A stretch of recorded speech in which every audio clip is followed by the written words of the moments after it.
the world is not here to make you happy. Right. It's here to make you conscious. Yes.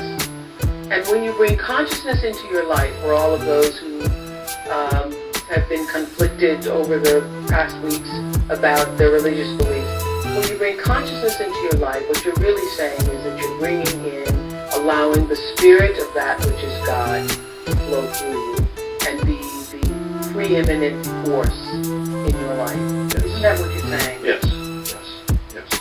It's no longer the little me. That's the little me. You are connecting yourself to the bigger source, to the source of all things. Yes, and let it then flow through you. And then this is, for example, where creativity comes into your life. It's all true creativity can only come in when you let that dimension into your life. So the source energy manifests through you. And creativity can start with a little thing like even a tiny creative thought or some new way of looking at something is already a sign of creativity. But most important, it's recognizing that when you can be conscious of the consciousness, when you bring the presence of that which is consciousness or the spirit of a higher power or the spirit of God into your life, and you allow that to direct your path, that then all things come to you as they should. Yes. Yeah. That's how you create the flow. Yes, that's the flow, entering the flow. And that is how you say a new species is arising on the planet. It is arising now, and we are it. Yes. Yes. This is such an enormous shift in consciousness that's happening. It's almost, this is why I use that expression, it's almost as if we were transforming into a new species. For the first time, a conscious species.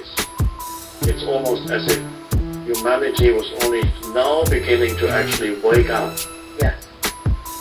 But Mick, would you share with the rest of the audience at the end of this, just before we started this class, I had said a thank you to all the crews who made this possible, and Oprah.com, all the Oprah.com staff who's worked so hard the past 10 weeks, and our book club staff and producers and everybody. We had a thank you to everybody. And Eckhart, because of my book, and the condition of my book, presented me with a leather-bound copy of A New Earth. Would you share with them what you wrote in my book? I wrote the little poem that I also quote in chapter 10 by the Persian poet Hafiz,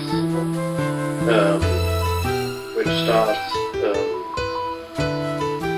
I am a hole in the flute that the Christ's breath moves through.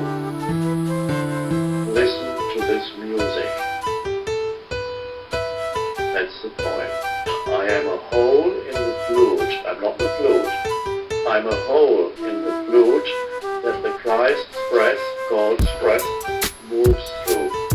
Listen to this music.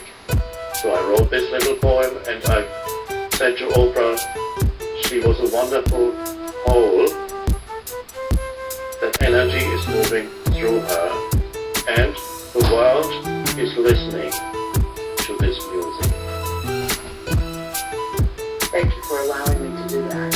Thank you. With this magnificent piece of work that you've given to us through your words. And obviously, you are the whole also, Yes. for which Christ's breath, the breath of God, the breath of all energy in creation, flowed through you in order for you to write this. I mean, as I have read it over and over again, now in my fourth reading, I marvel at how you were able to put these sentences together in such a way that they have connected to me and to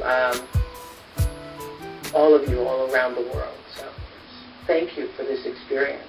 Thank you. And everybody else, of course, is also that in essence. You are the opening for that dimension to come into this world. That's right. And anything that we do that is creative or is successful or is good comes from that source flowing through us. Yes. It is not of our doing, No. but of the greater doing, Yes. of consciousness.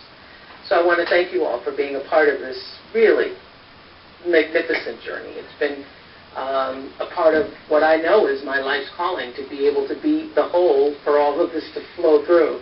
So I especially want to thank you and